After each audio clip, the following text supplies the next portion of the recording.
이 대통령은 국가폭력 범죄에 대한 민형사상 시효를 완전 폐지해 나치 전범 처벌처럼 영구적으로 책임지게 하겠다고 강조했는데요. SNS에 이근한 등과 같이 고문과 간첩 조작 공로로 포상받은 경우 서훈을 취소하기 위해 경찰이 조사에 착수했던 기사를 공유했습니다. 그러면서 국가폭력 범죄자들에게 준 훈포장 박탈은 만시지탄이나 당연한 조치라고 언급했습니다. 거의 해마다 빠지지 않고 각종 포상을 거머쥐었던 이근한. 시국 사건을 처리한 뒤엔 더 큰 포상이 주어지곤 했다. 이러한 분위기는 대공수사관들 사이에 경쟁심마저 불러일으켰다. 경기도에서 왔는데 간첩 잡는 데 있어서 자기를 따를 사람이었기 때문에 자기는 어디든지 자기를 필요로 하는 데는 이렇게 이 가방을 들고 다닌다고 그 얘기를 뭐 끊임없이 누차하더라고요. 누차하고 저 조사할 때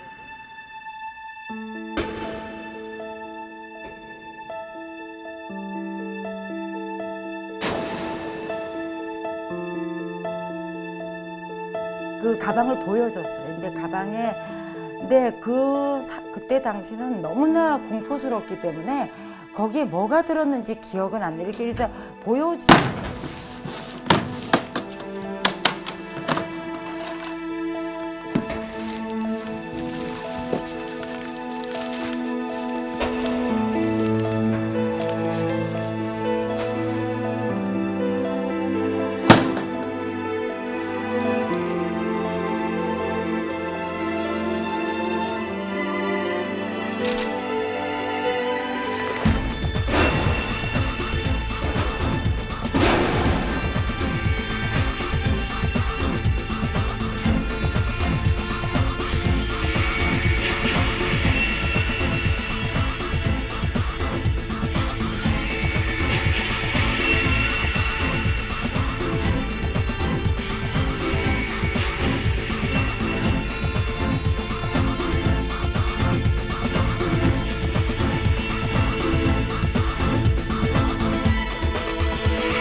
지난 99년 10월 29일 세상의 이목이 한 남자에게 집중됐다.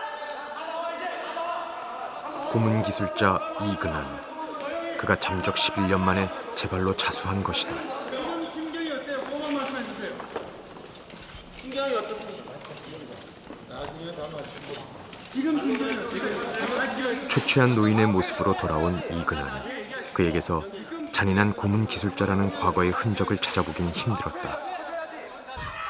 그러나 그 과거를 결코 잊을 수 없는 사람들이 있었다. 그때 어디 숨었는지 각 역대 대통령 안방에 있다고 생각했습니다. 돌연 지금 나타나서 자수한 것도 너무 수상스럽고, 만약에 집에 있다고 자기가 말한 대로 하면은 이거는 방대한 공무원들의 직무유기라고 생각합니다. 고문은 피해자들에게 영원히 씻을 수 없는 원한과 증오를 심어놓았다.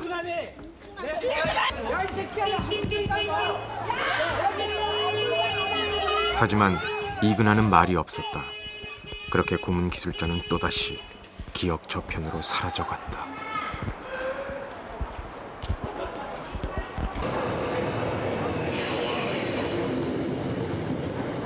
불과 5년 전의 일이다. 그 짧은 시간 동안 우리는 이근한을, 남영동 대공분실의 잔혹한 고문의 기억을 빠른 속도로 잊어가고 있다. 그러나 80년대 그곳에서 벌어진 일은 결코 지울 수 없는 우리의 어두운 현대사였다.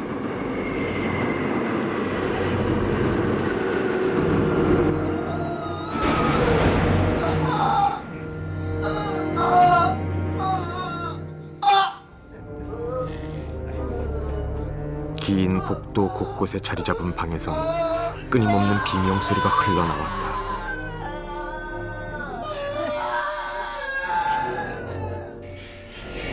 햇볕 한 줌 들지 않는 밀실.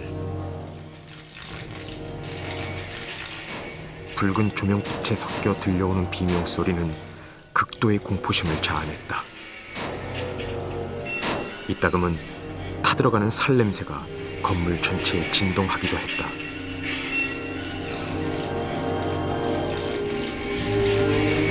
80년대 피해자들은 집에서 길거리에서 느닷없이 끌려왔고 눈을 떠 바라본 취조실은 그 구조부터가 고문의 시작이었다.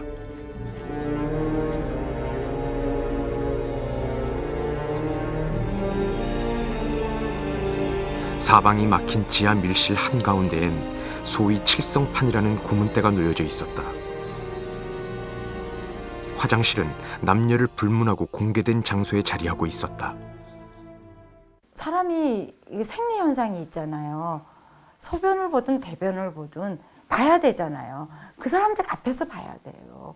그런데 그거는 기본적으로 굉장히 그렇게 작정을 하고 그 취조실을 만들었다는 생각이 들더라고요. 그러나 가방을 들고 들어서는 한 남자.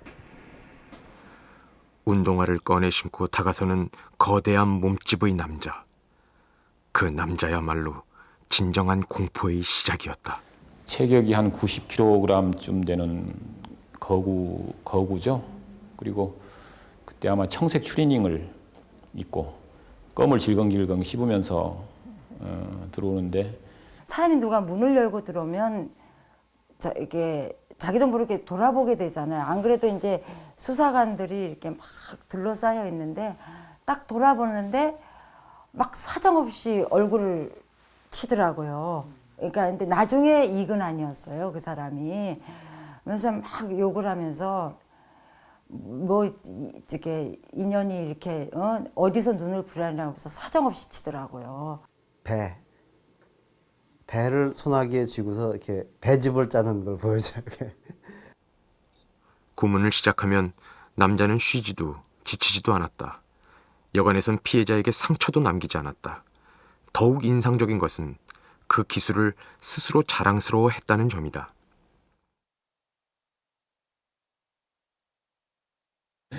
자기 말로 볼펜 고문이라 그러더라고요. 볼펜 신문이라고.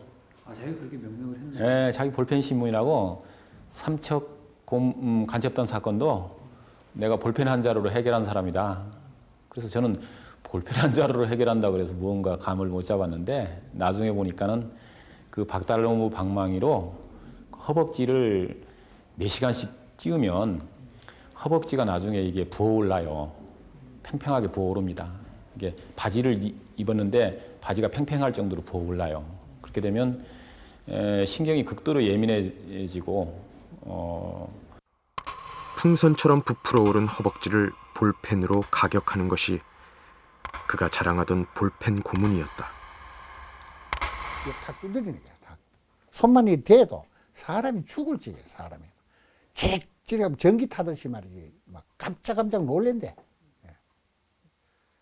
너 이리 하고 뭐 대답 안 할 도리가 없다는 거야, 그거는. 남자의 고문 기술은 독창적이고도 다양했다. 남자는 강약을 조절해가며 집요하고도 잔인하게 고문을 계속했다. 제 어깨 관절을 뽑아놓고는 생관절을 뽑으니까 상당히 아프더라고요. 못 견딜 정도로 아프던데, 그 관절을 뽑아놓고는 이근환이는 그 조사실 소파에, 그때 이제 10월 달이니까 아직도 좀 더웠을 때인데, 소파에 그 러닝만 입은 차림으로 그 코를 골면서 잤던 기억이 있습니다.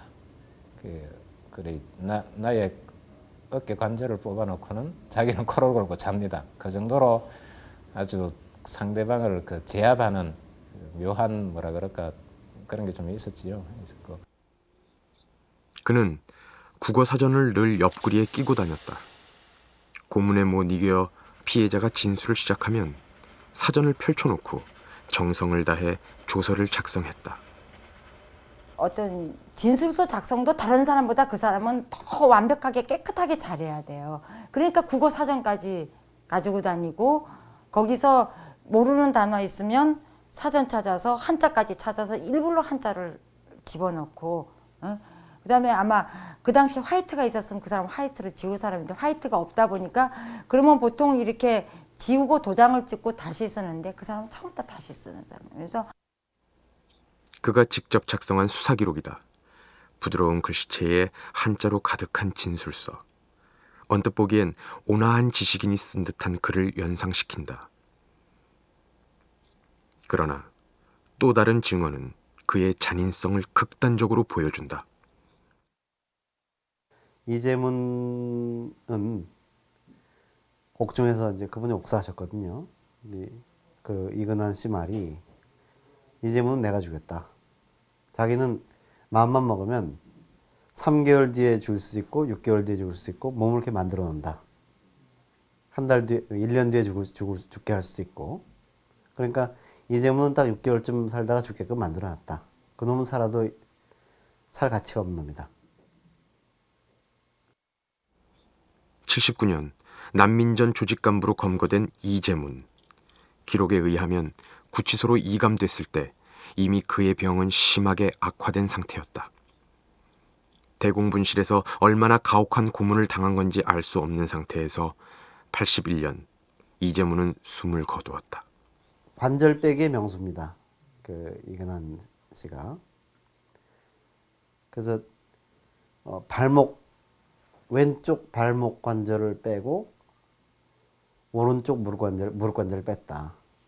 그러고 취조실 그 의자에서부터 이제 문까지가 제가 있던 방이 좀 컸어요. 문까지가 한 7, 8m 정도 거리 될 텐데 네가 저기까지 걸어가 봐라. 네 발로.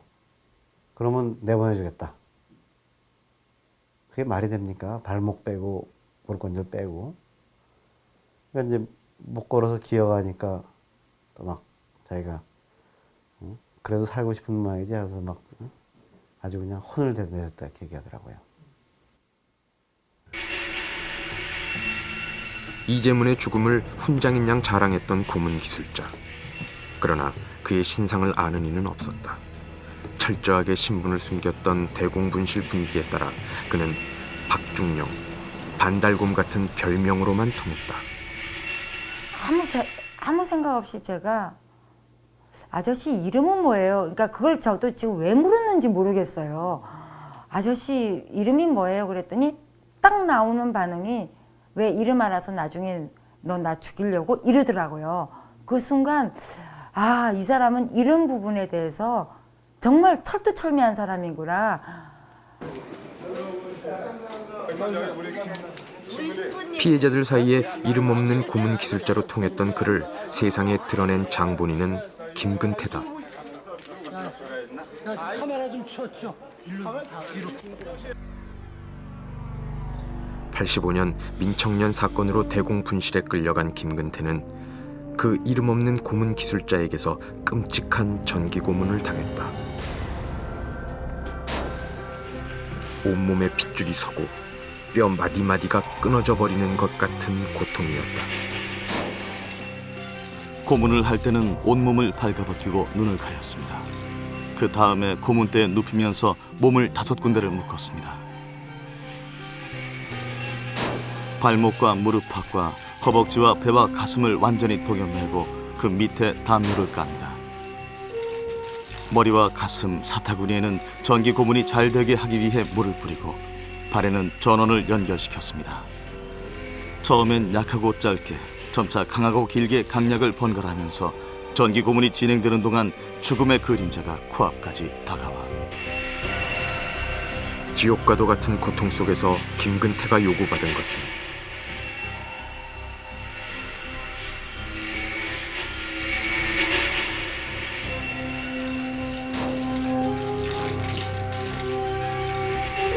그 자백을 받아내기 위해 이근하는 김근태에게 3일 동안 4번에 걸친 전기 고문을 했다. 김근태가 허위 자백을 한 한 달 뒤 검찰은 좌경 용공단체인 서울대 민추위라는 조직을 검거했다는 발표를 했다. 이적 단체인 서울대 민추위를 구성한 것으로 드러났습니다. 민주화 추진위원회는 학내외 시위를 부추기고 위장 취업을 통해 노사 분규를 일으킨 지하단체인데 그 배후 조종자가 민주화 청년연합 전 의장인 김근태였고 김근태는 북한의 지령을 받아 이들 조직을 움직여온 적색분자라는 발표였다. 세형과 숙부, 숙모, 외숙모, 외사촌 형 등 가까운 가족과 친척들이 월북하거나 처형된 가정에서 자란 김건태는 이른바 월북 가족에 대한 주위로부터의 냉대와 가난에 찌든 생활 등으로 어려서부터 국가와 사회에 대한 혐오감과 저항의식을 지녀왔다. 당시 신문과 방송 등 언론에선 앞다투어 이 사건을 보도했다. 이에 따르면 김근태와 민추이 조직은 남한의 평화를 위협하는 이른바 좌경 용공 세력이었다. 그들과 유대를 강화해야 한다고 주장하고 있는 점을 이들 민추이 구성원들이 그대로 답습했다는 점에서 민추이는 용공 이적 이념을 실현시키고 확산한 용공 이적 단체임이 분명하다는 것입니다. 이른바 깃발 사건이라 불린 이 사건은 고문에 의해 철저히 조작된 사건이었다. 이 사건이 일어난 85년은 시국 사건에서 고문 피해자가 속출하기 시작한 때이기도 했다. 그전에는 뭐 있어도 그냥 구타당하는 거죠. 경찰에 붙들려가서 자술서 쓰는 과정에서 구타당하고 잠안 재우고 뭐 이런 식으로 아주 심한 구타, 잠안 재우기 이런 정도였다고 생각이 들고요. 그렇게 정기고문, 물고문 얘기는 김근태 의장이 구속되던 85년 말 그때부터가 아닌가 싶어요. 85년은 50 정권이 총체적인 위기를 맞은 해였다. 84.2%의 높은 투표율을 보인 2.12 총선은 신생야당 신민당의 승리로 돌아갔다. 서울에선 신민당 득표율이 민정당을 15%나 앞지르면서 신민당이 제1야당으로 발돋움한 것이다. 이 나라 민주 세력의 승리요 민주주의에 목말라 하는 온 국민의 승리입니다. 이미 민심은 50 정권을 떠나고 있었다.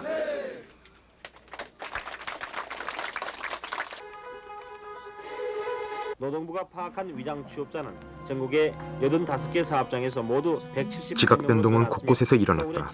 노동계에선 대우 어페럴 노동자를 중심으로 구로 동맹 파업이 일어났다. 이 파업은 전국 노동자들이 정당한 권리를 주장하는 기폭제가 되었다.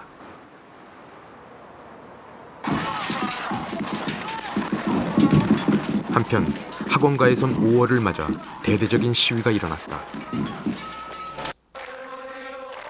광주항쟁 5주년을 맞은 이때 학생들은 광주 학살의 책임을 물으며 50 정권의 정통성을 정면으로 부인했다.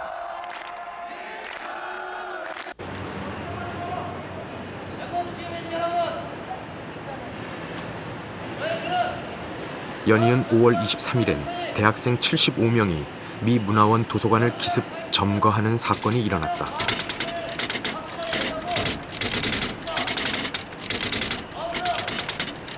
전 국민의 이목을 집중시킨 학생들은 광주 학살의 주범인 50 정권과 그 학살을 방조한 미국에 대해 책임 문제를 제기하고 나섰다. 나흘간 계속된 미 문화원 점거 사건은 많은 국민들에게 광주 학살의 진상을 공개적으로 알리는 결정적 계기가 되었다. 50 정권의 위기감은 커질 수밖에 없었다. 대학생들의 이딴 시위는 올 들어 점점 극렬해졌으며 학생들의 폭력 시위에 시민들이 계속 외면하자 이목을 집중시키기 위한 새로운 돌파구로 미 문화원을 점검하게 된 것으로 풀이됩니다. 한마디로 호응을 위한 극렬한 행동으로 시위가 발전한 것입니다. 학생들은 순수한 입장에서 이러한 행동을 했고 당시 이를 무마하려 했던 정권에 맞서 신민당은 학생들의 주장에 합세한다. 광주 사태 진상 조사를 위한 국정조사 결의안을 국회에 제출한 것이다.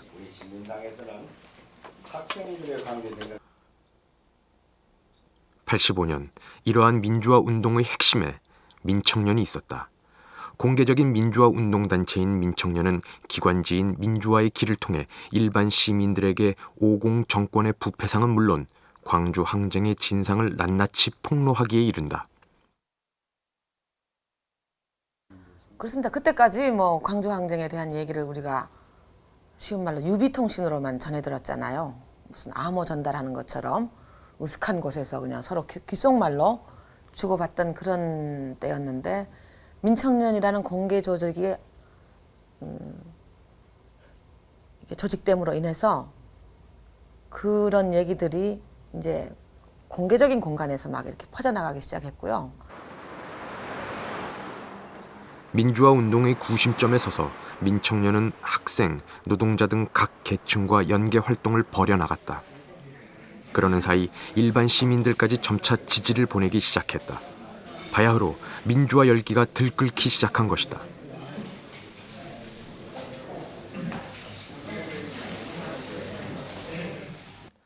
(83년) 말 그리고 (84년을) 거치면서 전두환 정권은 유화 정책을 취함으로써 국민들의 민주화 요구를 적당한 수준에서 수렴하고 그것을 통해서 자신의 체제를 안정화시키려고 합니다. 그러나 예상과 달리 국민들의 민주화 요구는 훨씬 더 혁명적인 방식으로 표출이 되게 되는 거죠. 바로 여기서 전두환 정권과 그것에 가담했던 신군부 세력은 강력한 위기의식을 갖게 되는 겁니다. 그리고 이 위기의식이 강한 만큼 저항 집단에 대해서 과거보다는 훨씬 더 폭력적인 통치 방법에 의존하게 되는 것이라고 볼 수가 있습니다. 정당성 없는 정권을 유지하기 위한 최후의 방법은 폭력과 고문, 그리고 조작이었다. 그것은 대공 분야 담당자들의 몫이었고 그중 남영동 대공 분실의 이근하는 단연 돋보이는 존재였다. 그 이근한 정경감 같은 경우에는 뭐 어떤 의미에서 보면은 전설적인 존재였다 이렇게도 볼 수 있죠. 사실상 무에서 유를 창조해내는 그런 역할이었다 하는 것이 더 이제 큰 의미로 다가서는데요. 그것은 뭐냐면 실제로 어떤 혐의는 좀 있다 또는 아주 좀 그 골치 아픈 존재다.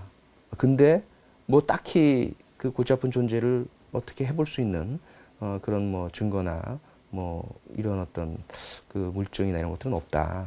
그럴 경우에 이제 이근한 경감이 손을 거치면 그 사람 자백을 하고 또는 없던 뭐 증거가 나타나고. 무에서 유를 창조하는 고문 기술자 이근한. 그는 고문을 하기 위해 전국으로 출장까지 다니게 된다. 그러니까 서울에서 왔다. 서울에서 왔고 저는 그때 조사를 받으면서 그 사람 이름도 사실은 몰랐지요. 서울에서 온 저는 이런 우리 같은 운동권 사람들을 조사하는 전문적인 조사관이구나, 고문 기술자구나. 그 83년 이근한을 만나기 전에 대구 지역에서는 그래도 참 그 경찰 조사 경험이 꽤 많은 운동권 활동가 중에 한 사람이었는데 그 이근한 일을 만나니까 저도 좀 위축감을 많이 느끼겠더라고요. 그러니까 우리의 그런 행동 패턴이나 뭐 심지어 우리가 어떤 책을 읽든지 또는 그 후배들을 어떻게 교육하고 또 지도하는지 행동 패턴은 워낙 뭐라 그럴까 손바닥 안에 놓고 읽듯이 훤히 알고 있어가지고. 이근한의 잔인한 고문 앞에 굴복하지 않을 방법은 없었다. 그렇게 이근한은 당시 정권에 저항하는 조직과 활동가들을 제거했다. 결국 9월 20일이 돼서는 도저히 버텨내지 못하게 만신창이가 됐고 25일엔 마침내 항복을 하게 됐습니다. 집단 폭행을 당한 후 그들은 본인에게 알몸으로 바닥을 기면서 살려달라고 애원하며 빌라고 했습니다. 저는 그들이 요구하는 대로 할 수밖에 없었고 그들이 쓰라는 조서 내용을 보고 쓸 수밖에 없었습니다.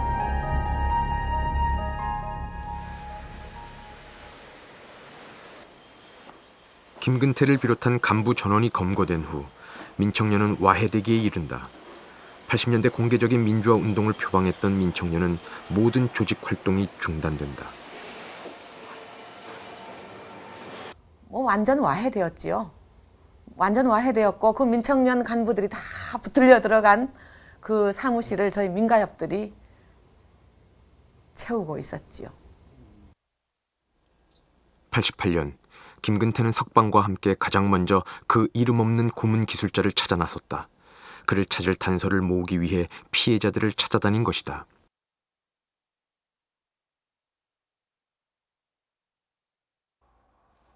피해자들은 하나같이 생생하게 그를 기억했고 이재문의 죽음을 자랑했다는 증언까지 일치했다.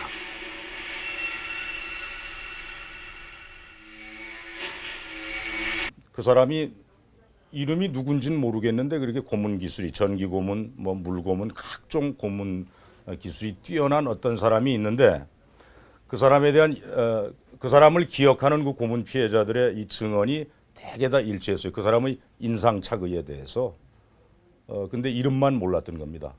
그러니까 이 뛰어난 고문 기술자가 틀림없이 이곳저곳 다니면서 고문을 했는데 그 사람 도대체 이름을 모르겠다. 이렇게 돼가지고 작은 키에 비해 어울리지 않는 거대한 몸집. 누구보다 잔인한 고문 기술에 정통했고 그 기술에 스스로 자부심을 갖고 있었던 남자.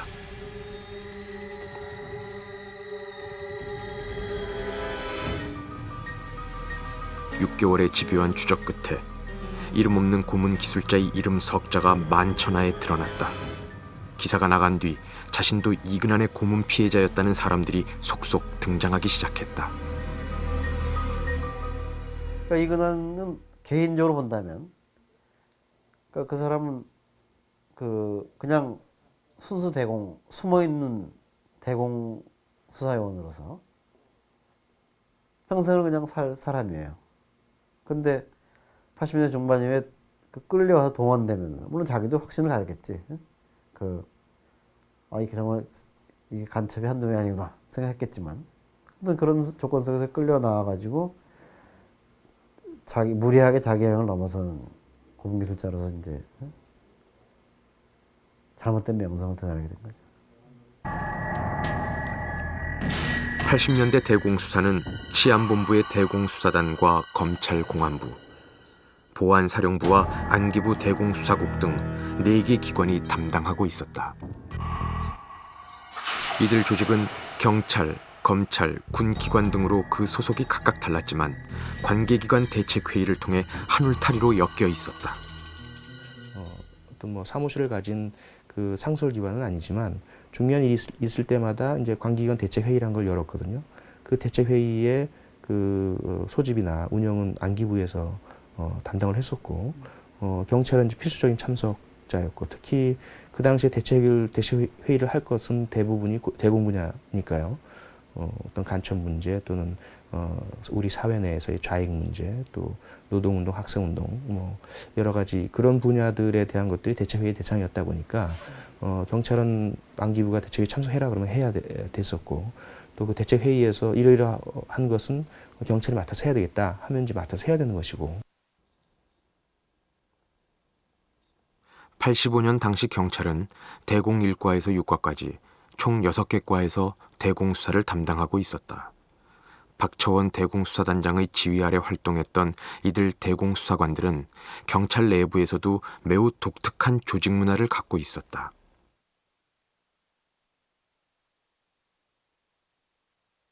흔히 말하면은 전투 논리 이런 것들이 상당히 이제 팽배해 있죠. 즉 적과 우리라는 이제 이분법이 존재하고요. 그리고 어떤 내가 상대방을 깨뜨리거나 어떤 이겨내지 못하면 나와 우리가 죽는다라는 어떤 자신들이 국가 사회를 지키는 그 최후의 보루다라는 것. 그런데 이러한 역할은 상당히 외롭다라는 것. 다른 사람은 잘 알지도 못하고 인정도 안 해준다는 것. 그렇기 때문에 우리는 우리끼리 단결해야 한다는 것. 그리고 아무리 모호하거나 또는 부당한 면이 있거나 하더라도 일단 상사의 지시만큼은 절대적으로 충성, 복종해야 된다는 것. 그것이 결과적으로는 궁극적으로 옳다라는 어떤 그런 신념의 공유가 돼 있는 상태였고요. 적과 아군을 철저히 구분하는 대공수사관들. 그들이 시국 사건에 투입됐을 때 정권에 반대하는 모든 세력이 곧 적이 되었다.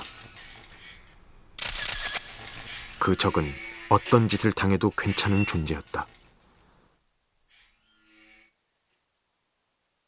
자기한테 제피 왔으면은 자기가 무슨 일을 해도 국가보안법 관계, 말하자면 국가의 적이다. 이 사람은 적이다고 이렇게 규정을 했을 때는 그 사람한테 성고문을 해도 정당하고 두들기 패도 정당하고 어떤 짓을 해도 정당하다고 이렇게 자기네들을 알고 있는 거예요.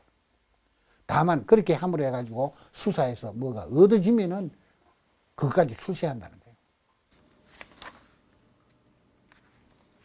고문은 평생 지울 수 없는 상처를 남겼다. 20년도 넘은 일이 됐지만 박종덕 씨에겐 아물지 않은 고문의 상처가 가슴 깊은 곳에 남아있다. 스스로 지켜야 되겠다는 뭐 인간으로서의 최소한의 그 자존심이나 체면이나 또는 활동가로서의 그런 지켜야 되겠다는 의지 이런 것 자체가 실제로 사라져 사람이 바뀝니다. 사람이 바뀌고 사라지기 때문에 그게 참 어려웠죠. 그리고 이근환이하고는 뭐 그런 맛배기만 좀 받았었고 뭐 사실 워낙 또 앞에서 한 보름 이상 대구 지역 경찰들에게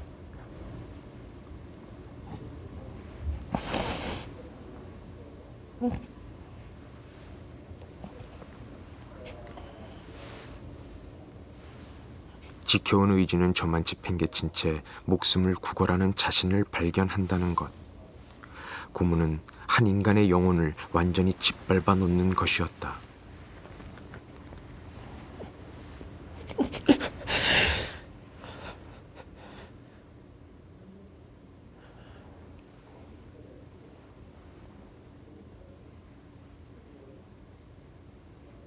그 뭐라 그럴까 완전히 인간성이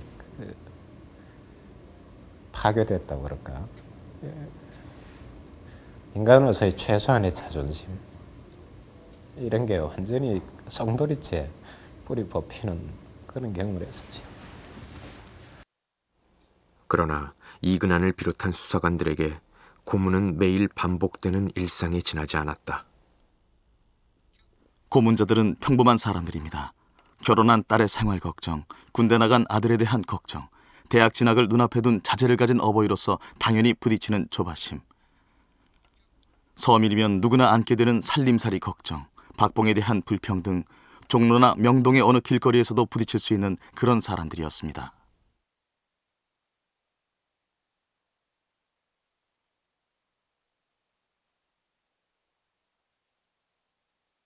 자기들끼리 뭐 별별 고문, 그 가정사이기도 하고요. 뭐 별 얘기 다 합니다. 그러니까 뭐 옆에서 한 사람은 정말 단식을 하고 있다거나 뭐 아니면 뭐 막 너무나 고통스러워 밥도 못 먹고 있는데 점심 뭐 먹을까 가지고 막 고민하고 서로 그러고 물론 그건 이제 비인간적인 모습이기도 하지만 그 동시에 그 순간 그 상황에서 죄의식이 없다는 거거든요. 죄의식이 없다는 것은 워낙 그 비인간적이다라고 했지만 한편으로는 자기들은 국가 공무원으로서 애국을 한다. 이것은 하나의 업무다. 라고 생각하는 거지. 무리한 뭐 수사를 한다거나 뭐 못할 짓 한다거나 하는 식의 자의식, 어떤 그 주저함 이런 게 별로 없습니다. 당시 대공 수사관들은 고문을 통한 시국 사건 해결을 국가에 충성하는 길이라 여겼다. 특히 이근환은 그 충성심이 남달랐다. 뭐 집에 안 간 지가 뭐 상당히 오래됐다.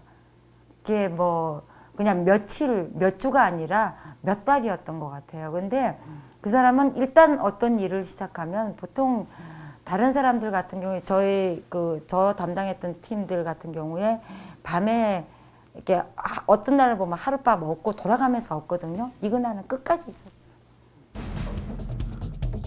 헌신적으로 일하는 이근환에게 국가는 그에 상응하는 보답을 했다. 70년 경찰에 입문해 2년 뒤 대공 업무에 투입된 이근환은 4차례의 특징 끝에 경감의 자리에까지 올랐고 85년엔 경기도경 대공분실장으로 발령을 받는다. 뭐랄까 대공수사라는 것은 7, 80년대 분위기에서는 결국 그 겉으로 볼 땐 국가를 지탱하는 핵심적인 역할이고 실질적으로는 정권의 거의 그 핵심적인 보호 내지는 지탱하는 힘이었거든요. 그러다 보니까 아무래도 그 음으로 양으로 그 대공 수사 분야에 대한 상부의 또는 권력층의 관심이라든지 지원이라든지 격려라든지 또는 각종 승진이나 포상이라든지 이러한 공식적 비공식적인 관심과 지원, 혜택 이런 것들이 다른 부서에 비해서 상당히 많았죠. 대공 수사관들에게 고문은 반인륜적 범죄가 아니라 국가에 충성하는 길이었다. 거의 해마다 빠지지 않고 각종 포상을 거머쥐었던 이근한. 시국 사건을 처리한 뒤엔 더 큰 포상이 주어지곤 했다. 이러한 분위기는 대공 수사관들 사이에 경쟁심마저 불러일으켰다. 전부 다 그 사람들이 진급하는데 미쳤습니다. 사람들이. 어떻게 하면 진급을 빨리 하느냐 하는 거, 이런 거, 공 세우는 거. 너 나중에 무슨 얘기할 때 딴 사람한테 얘기하지 말라고. 왜냐하면 저는 이 사람도 조사하고 이런 경우 있는데 자기한테 조사하라고. 자기가 조사해서 안 나왔던 얘기가 딴 사람한테 나오면 죽을 줄 알라고 뭐 이런 식으로. 그게 서로 간의 경쟁도 굉장히 있었던 것 같더라고요. 당시 전두환 대통령은 공개 석상에서도 대공 분야 경찰들에게 격려를 아끼지 않았다.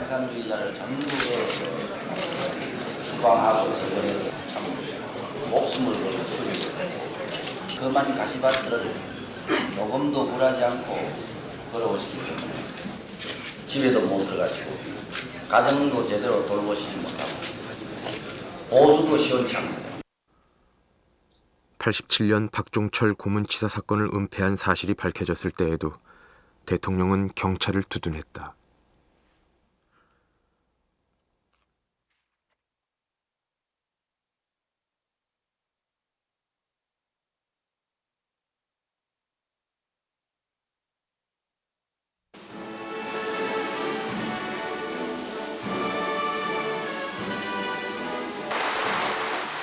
이근한은 분명 당시 정권이 원하는 훌륭한 인재였을 것이다. 김근태 고문 사건 다음해인 86년. 이근한은 대통령으로부터 훈장을 받는다. 공무원으로서 직무에 충실하여 공적이 뚜렷한 사람에게 수여한다는 옥조 근정 훈장이었다. 이런 경력의 이근한이 고문 기술자로 세상에 알려진다는 것은 당시 정권과 경찰 조직에겐 큰 위협이 되는 일이었다. 88년 특종보도가 나간 3일 뒤 이근한을 급히 찾는 사람이 있었다. 박처원 전 치안감이었다. 88년 12월 24일 10시경 박처원이 이근한을 급히 만나자고 하여 미안하다. 사건을 잘 하려고 하다가 이렇게 됐다. 언론에 보도가 되니 본부가 뭐가 되느냐. 너마저 개입되면 곤란하니까 일단 피하는 것이 좋겠다는 말을 듣고 가족들을 잘 돌봐 주십시오 라고 부탁한 다음에 그날은 크리스마스 이브였다. 가족을 부탁한다는 말을 남기고 이근한은 잠적했다.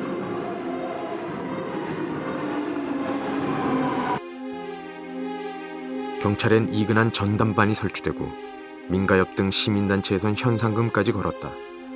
하지만 어디에서도 그를 찾을 수 없었다. 그를 돕는 배우가 있다는 등, 이미 해외로 빠져나갔을 거라는 등 갖가지 추측성 소문도 나돌았다. 그러나 세월이 흐르면서 사람들은 그를 잊기 시작했다.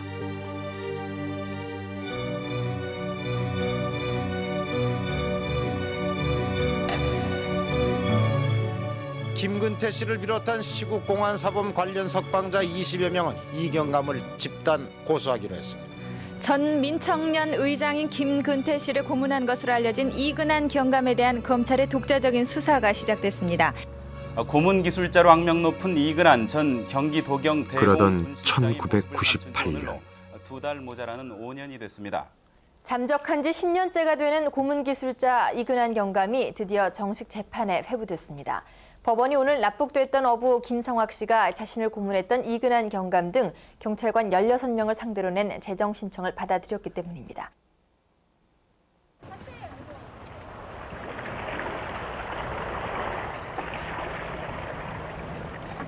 영원히 미제 사건으로 묻힐 것 같았던 이근한. 그를 세상에 다시 불러들인 사람이 있었다. 바로 김성학 씨였다. 경기도 하남시에 살던 1985년 그는 어느 날 갑자기 찾아온 형사들에 의해 경기도경 공안분실로 끌려갔다. 그곳엔 경감으로 승진해 경기 도경 공안 분실장으로 발령받은 이근한이 그를 기다리고 있었다. 뭐 이근한이가 딱 나타나서 하는 말이 너가 이북에서 받아온 그런 어떤 그 간첩 활동을 한 부분을 여기다가 써라 그러시더라고요. 그래서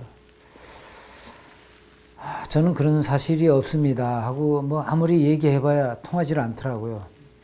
그러더니만 이제 그 다음부터는 이제 뭐 그냥 순수하게 말로 해서는 되지는 않겠다. 너 여기서는 살아서는 못 나간다. 김성학 씨가 끌려온 이유는 단 하나. 오징어 잡이배를 타고 나갔다가 1년간 납북된 경력 때문이었다. 너도 틀림없이 아주 건물급 간첩이 아니고 단순 아마 그런 간첩일 거다. 간첩이라면은. 근데 처음에는 제가 생각한 때는 대체 없는 것을 만들지는 않겠지 설마. 저는 그렇게 생각했었어요. 김성학 씨의 기대는 여지없이 무너졌다. 고문은 없던 사실을 하나하나 만들어갔다. 간혹 김 씨가 아는 것이 너무 없어서 수사에 진척이 없을 땐 수사관들이 넌지시 정보를 제공해 주었다.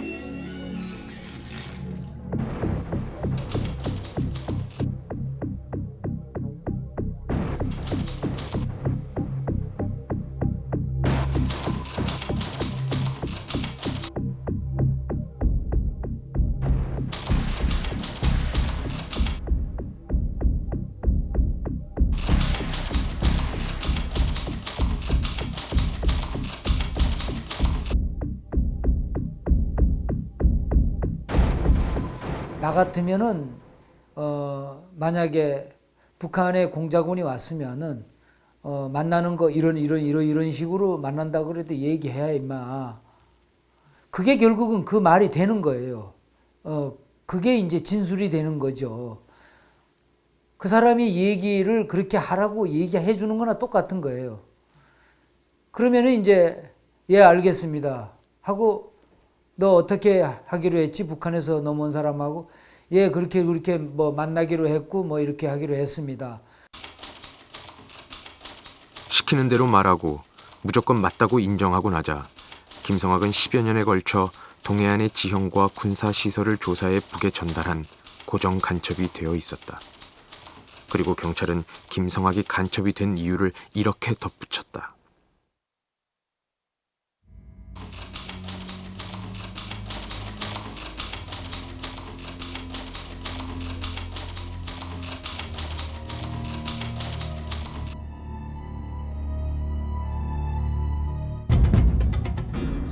시국 사건과 각종 시위가 많았던 85년. 간첩 사건도 수시로 발표됐다. 총 26건의 간첩 사건이 있었던 85년은 대한민국 정부가 들어선 이래 가장 많은 간첩이 등장한 해였다.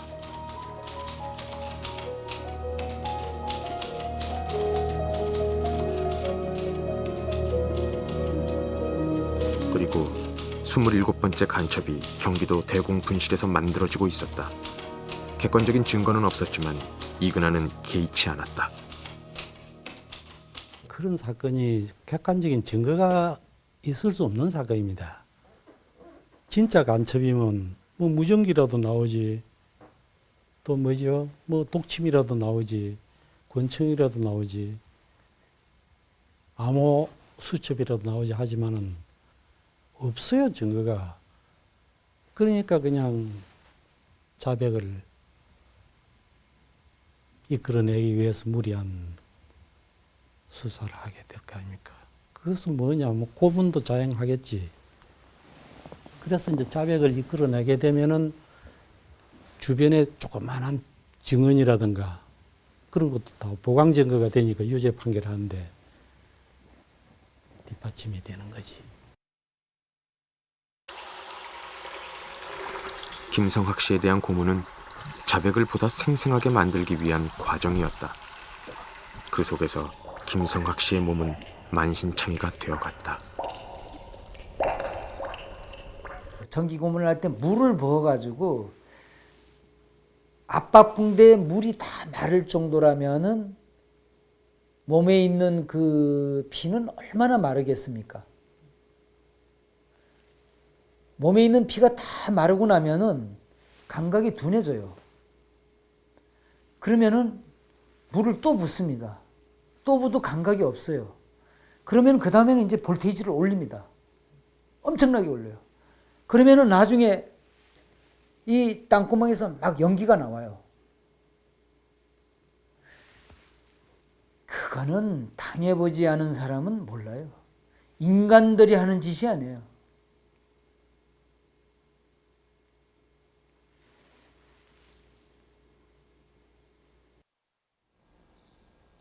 김성학 씨가 검찰에 송치된 86년 2월 28일 그 사이 작성된 수사 기록은 2천여 장에 달했다. 진짜보다 더 진짜 같은 간첩이 되어 검찰에 넘겨진 것이다. 불법 구금된 기간만 무려 73일. 담당 검사도 믿을 수 없다는 반응이었다. 근데 이 사건은 이제 제가 검사한테 전한 이야기가 이 사람은 73일 동안을 불법 구금 상태에 있었는데 그때의 조사가 진행됐으니 그 조사들은 필시 이게 잘못된 조사일 겁니다. 할 때의 검사도 너무나 그런 일은 없어요. 너무나 기가 막히기 때문에 검사도 아주 이것을 진지하게 들었죠. 그러니까 김성학 씨는 결국 1심에서 무죄로 풀려났다. 국가보안법과 관련된 사건에선 이례적인 판결이었다. 간첩으로 구속된 사람이 1심에서 무죄 판결 받은 사건은 제 기억으로 이건 말고 이제 제가 변론을 했거나 뭐 판사를 로 판결을 했거나 간에 제가 알기로 그런 사건이 없어요. 감옥에서 풀려나왔지만 김성학 씨의 삶은 제자리로 돌아오지 않았다. 망가진 몸과 마음은 그 어디에서도 보상해주지 않았다.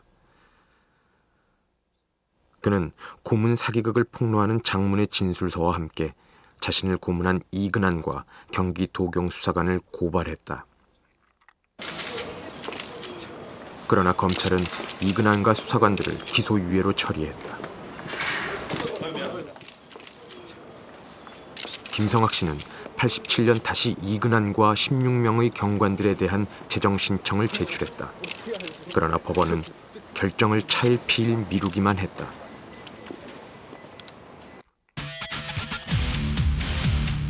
거기다 1년 뒤인 88년 겨울, 이근한이 돌연 잠적하면서 김성학 씨의 재정 신청은 사람들에게서 잊혀져 갔다.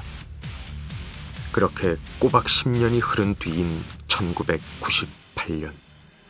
법원이 오늘 납북됐던 어부 김성학 씨가 자신을 고문했던 이근한 경감 등 경찰관 16명을 상대로 낸 재정 신청을 받아들였기 때문입니다.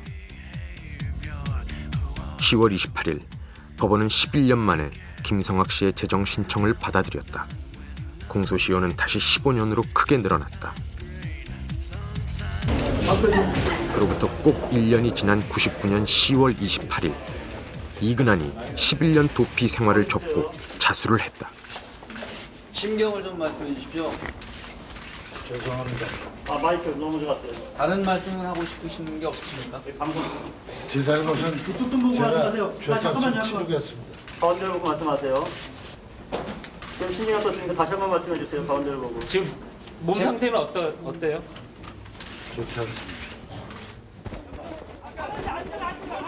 성남지법 1호 법정.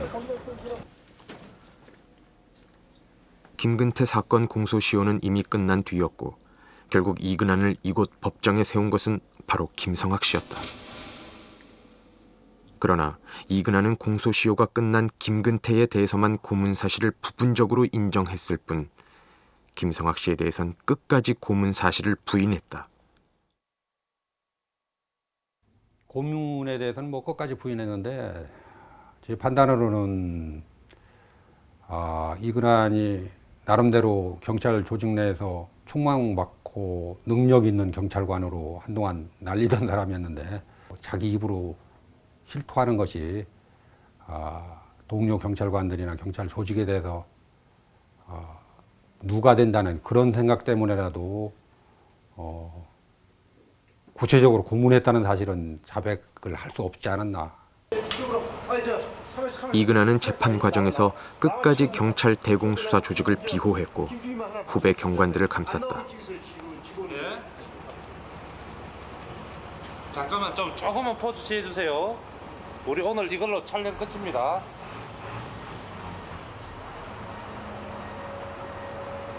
예, 들어가세요. 고문과 도피 과정의 배후에 대해서도 전 치안감 박처원과의 관계만 일부분 공개했을 뿐 80년대 대공 분실의 실체는 밝히질 않았다. 김성학 씨에 대한 고문 사실이 인정돼 7년형을 선고받은 이근하는 현재 5년째 복역 중이다. 그러나 정작 김성학 씨에겐 아무런 보상이 주어지지 않았다. 국가 배상 시효가 지나버린 것이다.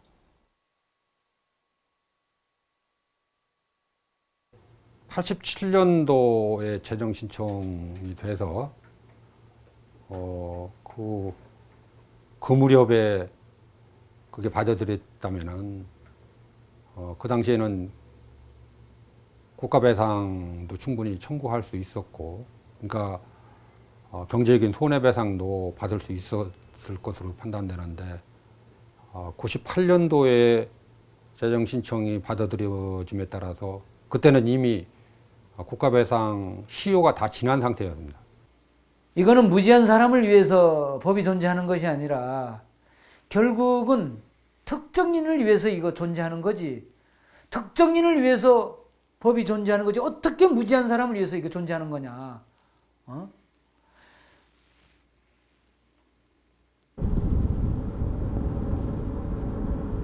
80년대 이근한 고문 피해자들 중엔 김성학 씨보다 더 기구한 사연을 가진 사람들도 있다.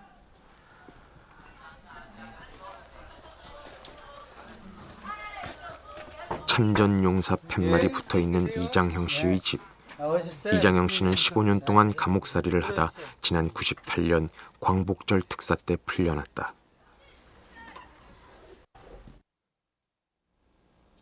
한국전쟁 때 해병대 장교로 참전해 목숨을 걸고 나라를 위해 싸웠고 73년 예편한 후엔 예비군 중대장으로 근무한 국가유공자 이장형 씨. 여기 그 6.25 동란 이후 인천 상륙작전 때 세운 공을 인정받아 국가로부터 충무무공 훈장까지 받았다. 그런 이장형 씨도 이근한에 의해 간첩이 됐다. 83년 사업차 일본 조총련계 숙부를 만나고 온 뒤 잡혀간 그는 이근한의 끔찍한 고문에 결국 허위 자백을 했다. 저희 집에 사람 말이야를 저와 같이 그 빨가벗겨 가지고서 이 노가 당한 것 같이 그 고문을 하겠다 이거예요. 그래서 제가 저 항복했죠. 당신 말 내가 순종하겠어. 아무거라도 말씀하시라고 내가 대답하려. 이근한은 그가 몰래 북한에 잠입해 밀봉 교육을 받은 간첩이라고 조작했고 재판부는 무기형을 선고했다. 이근한은 10년 도피 생활이 창살 없는 감옥이었다고 주장했지만 이장형 씨는 실제로 15년을 감방에서 살았다. 여기에 그때 전기 고문할 때 여기에 이렇게 꽂아놓고 하죠. 그러니까 여기가 죽었어요. 이거 저희 정맥이 이거 파열된 겁니다. 여자에는 98년 감옥에서 돌아왔지만 몸은 망가졌고 오랜 감옥 뒷바라지에 집안 살림은 바닥이 나 있었다. 이쪽에는 이제 죽었잖아요. 이쪽에는 그런 대로 이렇게 해서. 지난 7월 천주교 인권위원회의 도움으로 이장형 씨는 이근한을 검찰에 고소했지만 시효가 지났다는 답변이었다. 한때 참전용사로 국립묘지에 안장될 꿈도 꾸었던 이장형 씨는 간첩 혐의조차 벗지 못한 채 가난한 삶을 이어가고 있다. 현재까지 이근한의 수많은 고문 행적 중 그나마 어느 정도 진상이 밝혀진 건 김근태, 김성학 두 사건뿐이다. 더구나 김근태를 제외하면 그 누구도 국가로부터 보상을 받지 못했다. 피해자는 넘쳐나는데 가해자는 없는 현실. 그럼에도 과연 우리는 고문의 역사를 청산했다 할 수 있을까? 어떻게 보면은 그 이근환보다도 훨씬 더 중죄를 인륜 국가 폭력의 그 담당자였고 또 반인륜적인 범죄를 저지른 사람이 아직도 중요한 국가기구에 남아 있고 또 그들에 대한 그 단죄가 이루어지고 있지 못하고 인적 청산이 이루어지고 있지 못합니다. 그렇게 비교해 본다면은 이근환이는 7년 정도 징역을 살은 거는 어떻게 보면은 형평성에도 어긋난다고 보여질 정도로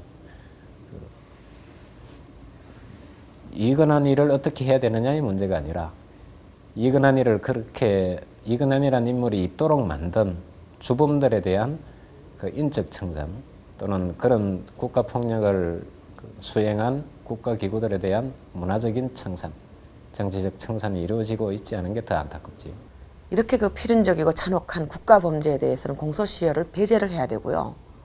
공소시효를 없애버려야 됩니다. 죽는 날까지 추적해서 단죄할 수 있어야지 다시는 이런 인간을 파괴하는 고문과 같은 일이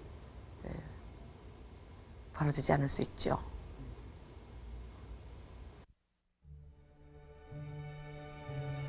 그러니까 벌써 10년도 전이에요. 그렇죠. 그러니까 이게 한 12, 13년 됐죠. 그때 가난한 범민을 했던 그 시인, 가난했던 시인은 10년이 지난 지금 그때의 범민과 지금의 범민은 색깔이 어떻게 다를까요? 글쎄요. 그때만 해도 제가 20대 초반이었으니까요. 네. 아마 성숙해야 한다는 강박관념하고 또 그때 당시에 또 늘 슬픔을 느꼈고 또 사실 가난한 때였습니다. 네. 그래도 참 행복했었을 것 같아요. 지금 생각하면 뭐 사실 추억이라 행복하게 됐습니다만 솔직히 되게 아팠었던 시기였죠. 네. 자, 오늘의 시 들어보시죠.